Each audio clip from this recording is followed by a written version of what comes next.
প্রতিষ্ঠার ১৫ বছর পেরিয়ে গেলেও বাড়েনি কুমিল্লা সিটি কর্পোরেশনের আয়তন। ফলে কুমিল্লা ভিক্টোরিয়া কলেজ ডিগ্রি শাখা, rail station, Shashongacha bus terminal ও কুমিল্লা মেডিকেল কলেজ হাসপাতালের মতো গুরুত্বপূর্ণ স্থাপনা এখনও নগর সীমার বাইরে রয়েছে। এতে একদিকে নাগরিকরা বঞ্চিত হচ্ছেন সেবার সুবিধা থেকে, অন্যদিকে রাজস্ব হারাচ্ছে সিটি কর্পোরেশন। ২০১১ সালে ৫৩.০৪ বর্গ কিলোমিটার এলাকা নিয়ে গঠিত হয় কুমিল্লা সিটি কর্পোরেশন। বর্তমানে এই এলাকায় বসবাস করছেন ১০ লাখের বেশি মানুষ। তবে নগরীর বাইরে থাকা সংলগ্ন এলাকাগুলোতে ড্রেনেজ, পরিচ্ছন্নতা ও অবকাঠামোগত সেবার ঘাটতি প্রকট আকার ধারণ করেছে। স্থানীয়দের অভিযোগ, সামান্য বৃষ্টিতেই জলাবদ্ধতায় দুর্ভোগ বাড়ে। বিশেষ করে ছায়াবিতান, চাঁদপুর, রেল স্টেশন ও শাসনগাছা এলাকার মানুষ নাগরিক সুবিধা থেকে বঞ্চিত।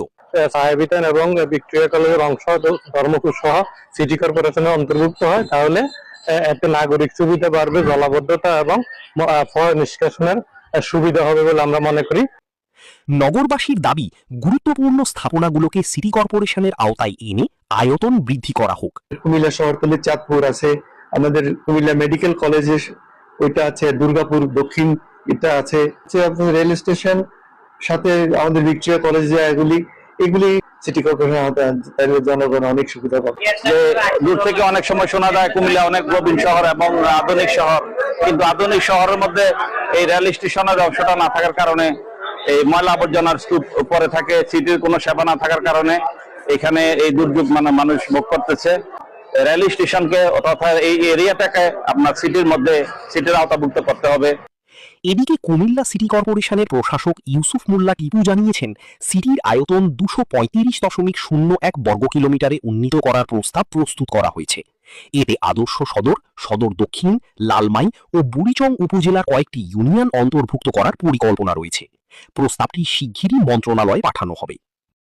আয়তনের দিক থেকে সবচেয়ে ছোট হচ্ছে কুমিল্লা সিটি কর্পোরেশন, যার প্রেক্ষিতে কিন্তু আমরা যে সরকারি বরাদ্দগুলো কিন্তু আয়তন এবং জনসংখ্যার উপরে নির্ভর করে, সিটি কর্পোরেশন আয় ব্যয়ের উপরে নির্ভর করে কিন্তু বরাদ্দ নির্ধারণ করা হয়।